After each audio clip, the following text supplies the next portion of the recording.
we are very optimistic about the future of tourism in Sri Lanka. This is Darrel Wade. He's the former Vice Chair of the World Travel and Tourism Council, who's in Sri Lanka for a very, very short time, 48 hours. He is also the co-founder and chairman of Intrepid Travel. Incredible variety of attractions and things and experiences in Sri Lanka, none of which are necessarily iconic, but all of which add up to an amazing experience. Forget the tourists for a second, they're going to have a nice holiday. But as a destination, how do we preserve what is special? How do we ensure the people of Sri Lanka are benefiting? How do we ensure that this helps build the infrastructure in the country? If you are in the tourism industry of Sri Lanka or aspiring to get into it, this is a chat you must listen to up until the very end for some amazing insight into the future of tourism in Sri Lanka. I feel like you should be our brand ambassador. No, seriously, you are talking about the type of travel that we really strive to create. If you are enjoying this interview on our new channel, This is Sri Lanka, please do hit that subscribe button to support us and to encourage us to keep creating more. Hello everyone and welcome back to our channel This is Sri Lanka. On today's episode we've got Darrel Wade here with us, who's in Sri Lanka for a very, very short time, 48 hours, and we've caught him even here. Even less, and we've caught him here just for you guys. Darrel is the co-founder as well as the chairman of Intrepid Travels. So Darrel, thank you so much for taking a little bit of your time to Great speak to be to here. us. Let's talk about Intrepid Travels. How did it begin and where does your story and your love for travel truly begin? Yeah, look, I think perhaps start with the last bit of that question. It is a love for travel, and we ended up starting a business, and it became a semi-significant business. But it actually started for me as a traveller, and I realised fairly early in my life. Went to university, got a job, did the normal things. But I realised I wasn't a terribly good employee, so I went off travelling for a year, got back, got another job, wasn't that much better, went travelling for another year, and it was during that second time that I thought, actually, I really like travel. I wonder if I can, start a business and kind of combine a love for travel and a business. And fortunately, it's kind of worked out that way. In fact, it's worked incredibly well that way. Yeah, that's awesome. And I'm sure you traveled a lot as a child as well, and maybe that kind of influenced you. Yeah, it did. My dad used to often go for extended periods of time internationally, and so my mum and the three kids would often meet him at the end of a business trip. And I think, so my first international trip was when I was 7 years old, which is kind of late 60s in Australia, and it was very unusual at that stage for kids to go travelling. And so I did, and in fact we probably did a trip every year, and it really got that wanderlust thing going in me, and so it was kind of predetermined almost that I was going to travel. And the world has changed drastically, I think, in the last 40 to 50 years, like extremely fast. How do you think, seeing the world as a young traveller back then to now working with Intrepid Travels, how do you think travel as an industry has changed? Yeah, look, it's interesting you say that, isn't it? And yes, the world's changed incredibly, and in terms of, geopolitical issues or technology issues or whatever you want to call it, there's been massive changes. And yet in a funny kind of way, the more things change, the more they don't. And innately in all of us, we're all still people, and we all still have those similar kind of values and interests and curiosities. And when it all boils down, travel just satisfies your curiosity about the world, and that's what it was for me, and that's what it is still for our clients today. It is just about getting out there, exploring new places, and trying to come to grips and understand with destinations that you haven't been to before. So that was the same for travellers 100 years ago. It's just that there was a lot less of them than there is today. Absolutely, less infrastructure for travel. Yeah, that's right. And in many respects, travel is so much easier today. You hop on a plane, and you've got accommodation and transport and all the rest of it. And in fact, that's one of the reasons why we started Intrepid in the first place, because from a logistical point of view, travel is easy these days. You can join all the dots of a holiday relatively simply. Strangely enough, with that rise of mass tourism though, and that ease, getting under the skin of a destination is arguably a bit harder. And so, too often you go to a country and you might be staying at a big fancy 5-star hotel of an international brand. But when you do that, you don't really connect with the destination at all. No. Even the person checking in you're into the hotel, you don't have a real conversation with them, and then you go have a meal in that restaurant, and it may not represent the local culture. Yeah. And so the idea of Intrepid was, well, how do we leave all that kind of mass commercial side behind and really get in under the skin of a destination and come away having learnt something and met real people and learnt a little bit about the culture, a little bit about the food, a little bit about the history, whatever it is. And so when you go back home, you think, I've been to Sri Lanka. You know, I haven't just stayed in some resort on the beach in Sri Lanka. I actually know a little bit about it. But how does Intrepid really do this? Is it through focusing on experiences or adventurous travel, or like how does it? How It's do a you bit set deeper yourself than apart? that. You talk about this experience, and experiences is one of the buzzwords in the travel industry at the moment. And to be perfectly honest, I kind of hate it because it sounds like it's something manufactured, just like a fancy hotel room. Experiences can't be manufactured as such, not real ones. It's an experience. It's an experience, and it's unique to you or me or whoever it is. And so we see our role, you know, many people say, oh, you work in experiential travel and adventure travel. Yes, we do. But really our role as a tour operator is to create a set of environments so that the individual traveller can have an amazing experience. But what that experience is will vary from traveller to traveller, from month to month, from country to country. And I think that's the great thing about travel, that the experience has to be genuine, it has to reflect where you are. And it's not something that we as a tour operator or anyone else says, well, this is how it is, you know? It's exactly more personalised than that. Okay. Far more personal. That's really wonderful. And speaking on the traveller's perspective, as travelers, how can we travel in a more sustainable way? I mean, I have this dream. Let me tell you about my dream. Okay, I have this dream. I might quote you on this. My dream is that even though we're not at it right now, that travel will come to a point where people travel, yes, for experience and adventure and to get to know a culture and probably to get to know the world better, to understand the world better. Yeah, let's hope so. But also I hope that there will be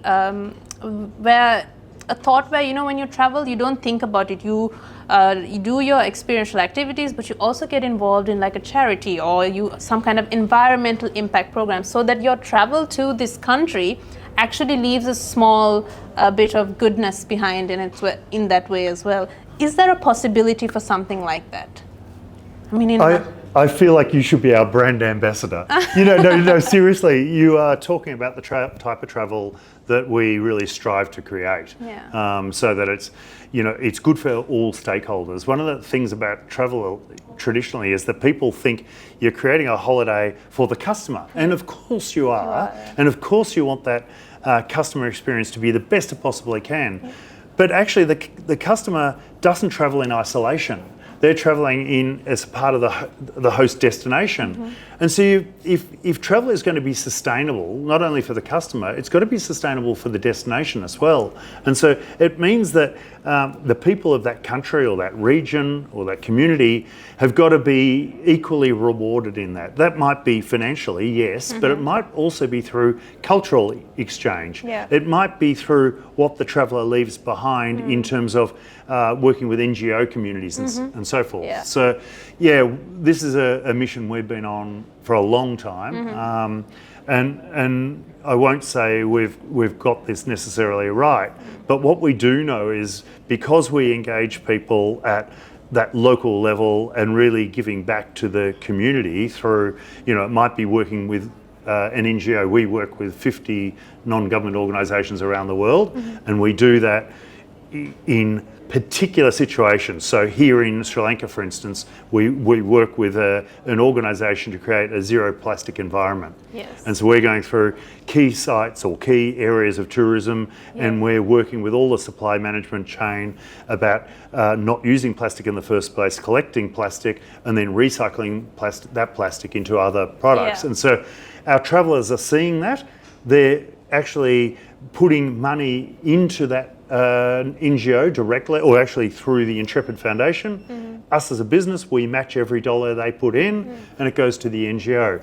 Meanwhile, our groups are actually collecting rubbish. Our staff here in this office go out on rubbish collection trips to rid the world of plastic. Now, that's one tiny thing, but it's just an example of where, as an industry and as travellers, you can set an example and give back to the local communities. And as travellers, that's what we should be doing. Yeah, I do think travelers don't realize it, but they are actually opinion leaders to these stakeholders, these communities that provide them 100%. experiences.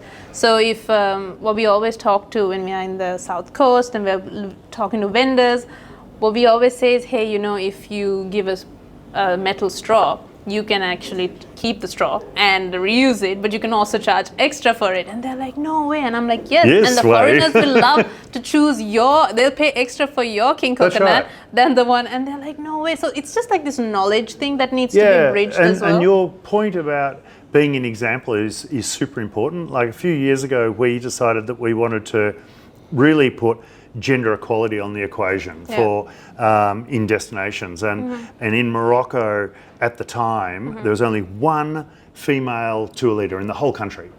And we said to the local team, look, see if you can raise the bar and, you know, get 20, 30, 40% of your staff as females tour leaders. The local team, who, by the way, was led by a woman, she basically bashed down the office of the regulatory authority and said, listen, you've got to get more female tour leaders involved, qualified and certified so that I can employ them, because I'm getting it in the neck from my head office.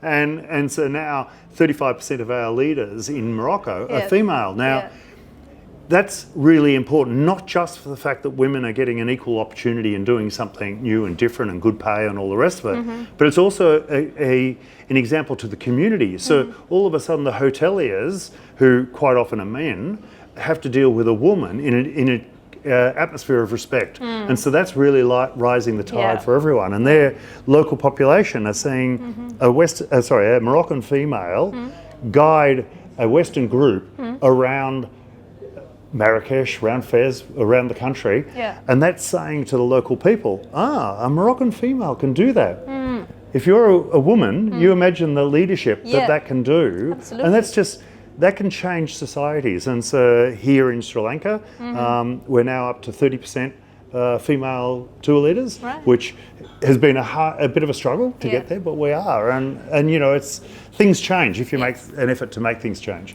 Actually, my next question to you was, what is Intrepid as a company or as an agency doing to make the community better? But I feel like you already answered this line of thought stream. Is very like... Well, it's where you start, where you finish. And it's funny, you know, we started 35 years ago, which is feeling incredibly old when I say that.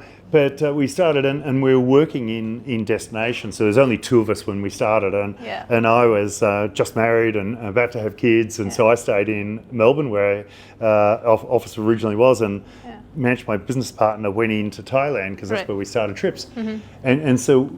And the early leaders were all in Thailand, and so we started seeing community need, and that's why we started to get more and more involved in the destination, because we were there, we were getting a livelihood from local communities, and so you just naturally see where you can give back, you know, whether it's through education, whether it's through gender equality, whether it's through climate change, or whatever it is, you've got a responsibility to that destination. So that's a kind of a long introduction to how we went on to a journey into becoming a B-Corp. And I'm not sure how much you know about B-Corp. Let's get into that. I actually learned what a B-Corp is this morning.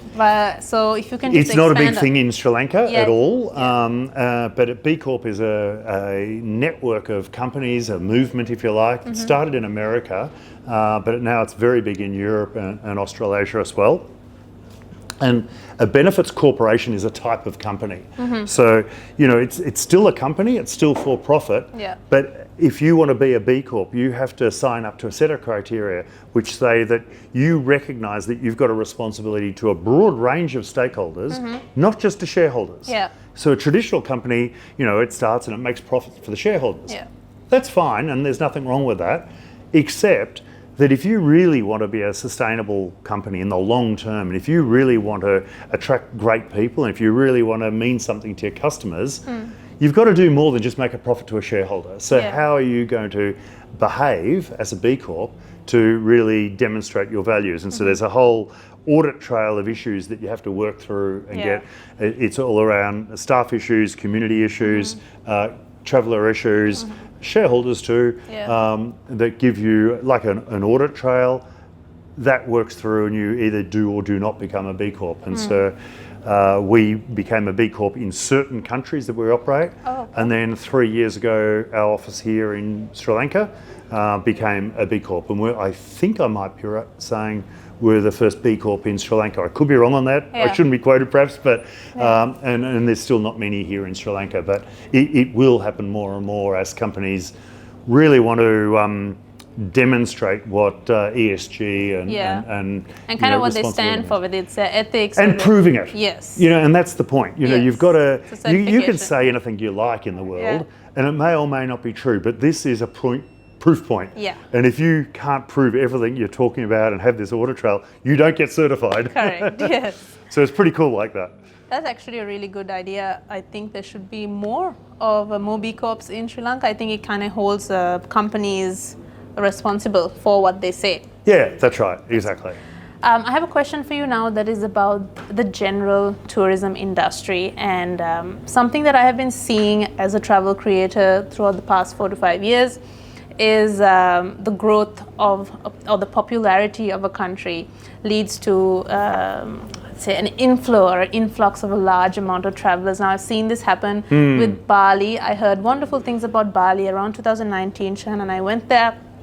And you have to understand that the effect of Bali on someone from Sri Lanka is very different to the rest of the world, I imagine, or even if you're from Thailand, I assume. No, I think Sri Lanka, because Sri Lanka is like Bali, it's just a little bit bigger. It's got this variety of climate and a lot of beautiful beaches. It's got everything. Yeah, I never thought of it that way, but I can see that. Because when we went there, I mean, I was enjoying myself, but Shehan was like, but we have this in Sri Lanka, And I was like, okay, I get it. But what I saw there was that when we went to a waterfall in Bali, we'd have to stay in line to take a photo at the waterfall. But when we go to a waterfall and we had to pay. But when we go to a waterfall in Sri Lanka, no line, we don't no pay, fee. and there's nobody there, and it's like 3 times the size, and just as beautiful. So what you're saying is that Sri Lanka is actually more of a paradise than Bali. It is, right? But see, this is my concern, because when I speak to people who travel to Bali years and years ago, they say that it was just like that it was beautiful. There weren't a lot of people, and it was like this island that that was your own personal playground at the time, probably. And I see what it has become now. Yeah, it's super interesting topic this, by the way. Yeah, and I'm concerned for Sri Lanka's future and whether it might follow in the footsteps of Bali, because everyone is like, oh, Bali is like this, why can't Sri Lanka be like that? And it scares me because I don't think that's the right way. Yeah. But I also don't know what the correct way is. I mean, do you have any input on this topic? Look, I could talk all day on this topic, I guess, but I think much of what you say is right, and you're right to be scared, because there is real risk associated. But I think you've also got to be a little bit careful, because tourism is a relatively easy way, particularly for a country like Sri Lanka with its natural assets, to attract people, which means money, which means jobs, which means skills. And so as a technique to advance the country, tourism is a really great way. And so if you can lift living standards through tourism, well, we've got to be very careful if we get in the way of that. And so I'm mindful of being too negative or too anti-development.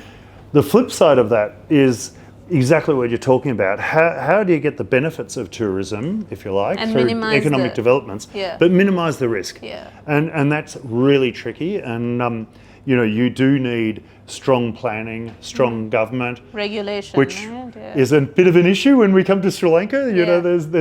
It's been a bit hot and cold, let's face it. So right now, here today, everything seems super optimistic. Everyone's talking about great future in tourism. All of that we think is right, but again, you've got to temper that with the risk attached to it, and how do we ensure that the environment is preserved, that the benefits flow well across the whole society. You don't want just a few corporations or a few individuals getting the lion's share of the benefit. You really got to make sure that real people in real jobs do get more income and do get their living standards improved, and hopefully also are a part of that learning process. Just as travellers should learn when they come to a destination, so should local people. If they can, meet the tourists and have proper, meaningful conversations, then your world changes a bit through that interaction, and that's a great outcome for tourism. But yeah, we've got a plan. We've got to be careful. We don't want queues at waterfalls. We don't want crazy things. And the beauty of it is that Bali is very relatively smaller compared to Sri Lanka, and so we have this similar kind of terrain and climate, of course spread out, a little bit more variety, a little bit more space, and other than our very famous mainstream tourist destinations like Kandy Temple and Sigiriya, we're lucky that we have lots of hidden small things that are being You are, and I'd go further. On a global stage, to be perfectly honest, there's nothing that famous about Sri Lanka. That people say, it's not like India has the Taj Mahal, right? You don't have a Taj Mahal. Sigiriya. But that's not a Taj Mahal, to be honest. But that's great. And that's a huge advantage because it means it's easier to spread the load of tourism around the whole island. And that gives you half a chance of just preserving what it is that's special. And one of the problems I have with the whole tourism industry is that as an industry, we promote things, and social media makes this worse, by the way. And so certain things rise to the top. And all of a sudden, half of the world seems to be visiting the Taj Mahal or whatever it is, because icons become even more iconic. I was in Nepal yesterday and we were talking about the issues and the problems of the Everest Base Camp trip. Everest is an icon. Everyone wants to do the Everest Base Camp. Now that means that 2/3 of the people who are going walking in Nepal now are going on that one trail. Now, 30 years ago, not that dissimilar many people came to Nepal, but they were spread right over the country, and it was far more sustainable. And so we, as an industry, we've got to take ownership of this issue. As travellers too, we need to take ownership of this issue, to say, well, you know what, maybe I'll go to India, but maybe I won't go to the Taj Mahal. Maybe I'll go to places that I've perhaps never even heard of, or just research a little bit more, research a bit harder. Again, at Intrepid, we find it really quite amusing that we might survey people who go to India, and one of their reasons for booking a trip to India is to go to the Taj Mahal. We ask them after they've left India, what was the highlights of your trip to India? And they'll list off a string of things, and almost invariably the Taj Mahal will not be on it. Because it's the little sites that people don't expect, that they've never heard of, where they talk to real people, they see real things, and they have a true experience, back to that word, that is meaningful. And that's what they remember. That's what they're telling their friends about, not about the Taj Mahal. I mean, interestingly enough, I do see that as time goes on, that because of social media, like you said, people post the Taj Mahal, everyone back home's like, I want to go there, I want to do that. So when they plan their India trip, that is the first and only thing, like you said, that they know they're going to do. But I think we might get to a point where people are like, God, everyone who goes to India goes to the Taj Mahal. We're not there yet. Yeah, it's like, true. We're not there yet. Maybe not the Taj Mahal. I wish we were, but we're not there yet. But like, if at some point the experience to go to this beautiful place becomes not enjoyable. That's right. And so on that, like, again, I think Sri Lanka has real advantages because, you can show pristine beaches, waterfalls, wildlife, interesting historic sites, cultural issues, food. There's a whole incredible variety of attractions and things and experiences in Sri Lanka, none of which are necessarily iconic, but all of which add up to an amazing experience. And so, you think if you've got an Instagram trail and you keep tossing up images of food, waterfalls, historic sites, temples, etc., etc., etc. Collectively, that creates an incredibly alluring, amazing image of Sri Lanka, but it won't over-tourist any particular thing at all, which is a huge opportunity for Sri Lanka, I think. So we can actually develop experiences or sites that aren't really popular even right now, and just spread out the tourism load. And absolutely. That'll be beneficial in helping that large amount of tourists that could come to Sri Lanka. And probably will come. And I think to a certain extent we need to expect those arrivals and be prepared, and not so much fight against them, but really be prepared and really equip ourselves and say, well, what is in our own long-term interest for Sri Lanka? Forget the tourists for a second, they're going to have a nice holiday. Yeah. But as a destination, Yeah. how do we preserve what is special? Correct. How do we ensure the people of Sri Lanka Yeah. are benefiting? Yeah. How do we ensure that this helps build the infrastructure in the country? All these new hotels are going to need power supplies. That's great, but those power supplies should also benefit everyone in Sri Lanka. Yeah. So it is a planning issue and a government issue, not just federal government, but local councils. I'm not sure if you have states here, but certainly regional councils. Yeah. You've got to look at it at all levels, not just at a macro level, but also how things happen at a very micro level in this particular community. What does good look like? How are we going to preserve things? And I think those questions that you asked are very important. Yes, it's important to build more hotels, but that equals more power lines. And these are things that as stakeholders, we can ask ourselves when we're about to start a business. And should. I think if everyone who does a tourism-involved business asks themselves these questions, very genuinely out of love for the country that you call home, but also the product that you're creating Absolutely. a business out of. But the other thing I've got to add on that, I think those, particularly for business owners, unfortunately too many business owners are short-term thinkers. Yeah. And they don't think the long term. And if you're a very short-term thinker, and I understand if you're struggling to form your business and run your business, but if you think longer term about really what is in the best interests of that community and the destination, you change what you'll do in the product. The interesting thing is that then the client will see a better product and have a better experience, and they're more likely to recommend you as a business and service provider. Yeah. So whilst some decisions might cost you something, if you're going to not use plastic and you have to invest in glass bottles or whatever it is, sometimes there's extra costs there. But if the customer experience is better, and very often it is, then that customer tells all their friends. Yeah. Some of those friends might even pay a little bit more, et cetera, et cetera. And actually in the long term, you come out ahead. Yeah, absolutely. All right, one more question for you, and that is, what does sustainable travel really mean to you as a traveler?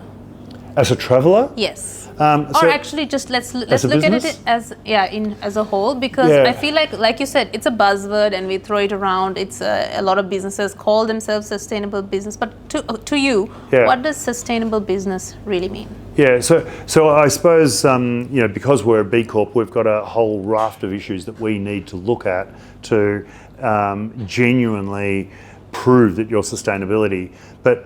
And beyond that, we look at the UN Sustainable Development Goals to say, okay, what of those 17 goals do we directly impact on? And then we work through some of those particular goals, like gender equality is one we talked about before. And so that's where we can have a direct impact through tourism on an issue that is a Sustainable Development Goal. So we work that through, and we work it through kind of as a matter of principle, but we believe strongly actually that when we demonstrate that to our customers and to our supply chain and to all perhaps our agents who distribute the product, all of them will get on board. And so far that's really proved successful. So as an example of that, I can't remember how, it's 2005, that's nearly 20 years ago, we started to get involved in climate change issues. Right. And between 2005 and 2010, we audited our emissions and then set about becoming carbon neutral. Got an audit on that to certify that we were indeed carbon neutral. In those few years, a few people in the organisation started to get very worried. They were saying, this is going to cost us a lot of money in terms of measuring it, and then it's going to cost a lot of money in becoming carbon neutral. Yeah. We surveyed our customers, and 91% of our customers said that they thought we should do something on the issue of carbon emissions. Yeah. Only 55% said they wanted to pay for it. Okay, and that's when some of our management said, oh, this is starting to ring bells. Yeah.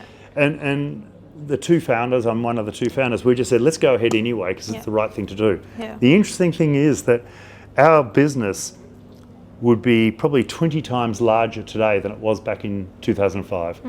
And so even though some of our costs have got involved, some gone up, even though some of our processes have become more complex, our customers are liking it, our supply chain that we work with are liking it, our global media likes with it.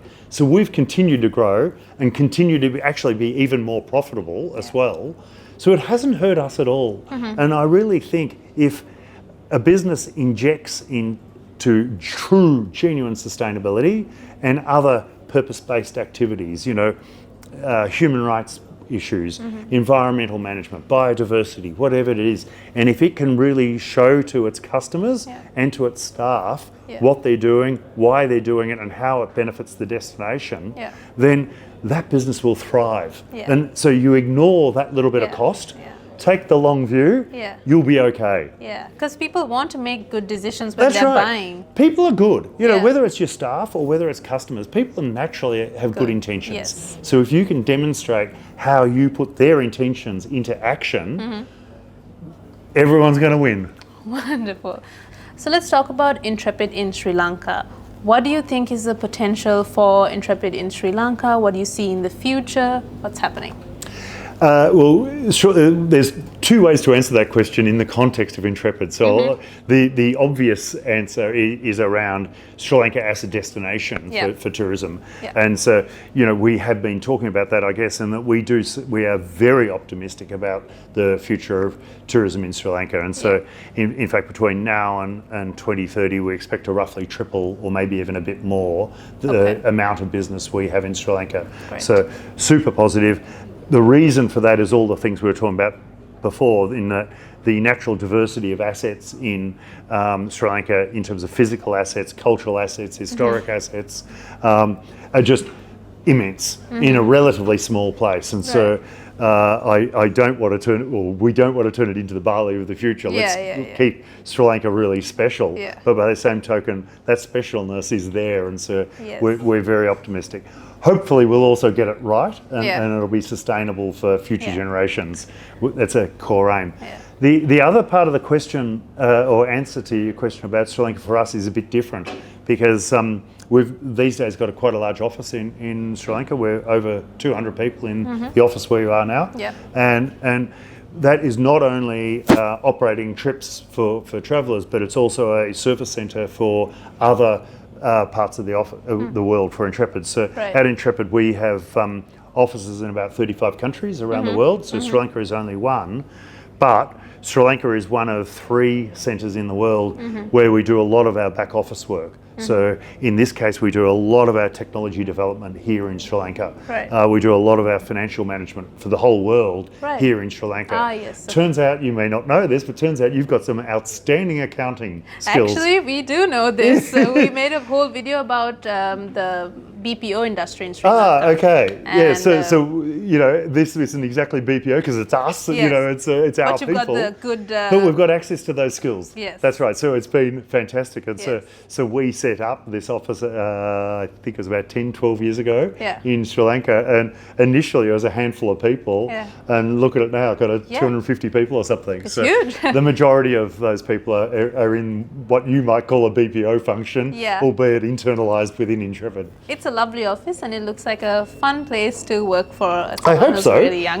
Because if it's a fun place to work for, then people will stay with us longer and the skills will develop and the importance of Sri Lanka to us, I think, will just continue to grow. Actually, it's we're doing a great job here and it's such a critical part of our whole global setup now. And in fact, about this time next year, we've got our global summit, which historically has always been in Melbourne, because Melbourne has been our head office. And, but our global summit next year will be here in Sri Lanka. Oh wow! And so, apart from all the people here, there'll be literally hundreds of people coming from all corners of the world into Colombo. And so, we'll probably have 50 different nationalities come from, people from Colombia, from Kenya, from Botswana, from all over coming in here. So it'll be fun. Yeah, it'll be exciting. It'll be a party. Yeah. Before we wrap up, I would like to say that when I was watching your other interviews and trying to look up information about you, one thing that you said really stood out to me, and it's the way... What did I say? is the way that you described how... you and your co-founder thought of Intrepid in the beginning, and in very simple terms, I think it must be obviously just an initial thought. You said it's a solo travel with a bit of Management. Okay. Yeah. Yeah, okay. I found that really interesting. And so obviously Intrepid is something that you and your partner have poured a lot of love into and built over the last 35 years. Yeah. And I'm sure along those 35 years, there must have been something about, as an entrepreneur, this business that really makes you happy. Certain things about it, like when it performs or certain things that happen. And just to kind of inspire the entrepreneurs that are out there watching this, what is something that people can look for in like places that they don't expect, but that still bring you joy in running a business? Yeah, it's I mean, the whole entrepreneurship thing is interesting, and you know what you're saying. What was the exact term in terms of a bit of travel and a tiny bit of management, or something to that effect? It's solo travel, but with a little bit of management. And so now it's still kind of solo travel, but probably a lot more management. And you know, I look at the team behind us, and you know, they're computer coders and financial experts and governance managers and et cetera, et cetera. So it's different, but. Interesting enough that as time's gone on, and you know that core of travel is still utterly critical to what we do, and that what we call real life experiences in terms of making sure that every traveller is in the destination and it's real and it's all raw and authentic. That's still core to what we do. But joy comes from different places. You know, that has been a consistent for 35 years. But now. And maybe it's because I'm getting older, but I just had lunch with our leadership team, and some of those conversations that we had over lunch were just conversations that we wouldn't have been having 5-10 years ago, and they were better conversations, and and they make you think about the future and what's possible and how you're going to get there. And you know, one of the conversations was around technology and how we basically connect that solo traveller to a world of experiences, and you do that in a controlled environment, and you grow your business. And the conversation was difficult. Like, there's problems there, not difficult in an ethical sense or hard in an intellectual sense either, but actually it is more intellectual, philosophical level of how you grow things. And when you have conversations like that, it's kind of fun. You know, and so you're meeting people who you haven't necessarily met before. You're having conversations and you're solving problems, and that's what an entrepreneur does. You know, an entrepreneur really does nothing more than solve problems. And we're still doing it, and perhaps arguably doing even more of it. And it's fun. It's great. I love it. Key takeaway is that if you want to be an entrepreneur, you've got to like solving problems. You've got to like solving problems, and sometimes the solutions you bring to market don't work. And so you've also got to say, okay, we tried that. That didn't work. Throw that out, or adapt it, or try it again, or whatever, and that goes with the territory too. You know, you're not going to have 100% surefire winners. You're just not, and so you got to ride with it. Awesome, that is great advice. Thank you so much, Darrel, for joining us. Fantastic, it was fun. Yeah, it was really fun, and I hope that the rest of the day goes smoothly for you. So do I. Thank you. All right.